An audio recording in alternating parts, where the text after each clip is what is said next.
ভয় পেও না সুন্দরী, এ বন থেকে বেরোবার আগেই ভুলে যাবে চাকা। বেশি ফুল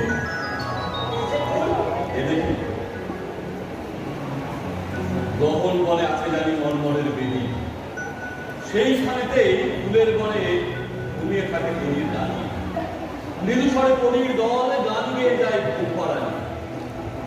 ওইখানেতেই রানী টিটানিয়ার চোখে দেব রস, কল্পনা তার হবে নানা কালো বিভীষিকার বস। তুই ছিঁড়ে নে ফুলের কানি, যার ছিঁড়ে গভীর বনে দেখবি এক রূপবতী ছুটছে আকুল প্রাণ বনে এক বাজি ছোড়ার পিছনে। সেই ছোড়ার চোখ ডুবে আয় ফুলের রসে, দেখিস যেন জেগে উঠে দেখতে পাই ওই রূপবতীর মুখ। সহজ উপায় চিনতে পারার শহর ভেসা প্রতবাবুর পোশাক গায়ে ছোড়া। দেখে শুনে কাজটা করিস, তাড়াতাড়ি ফিরিস আমার কাছে। চিন্তা নেই।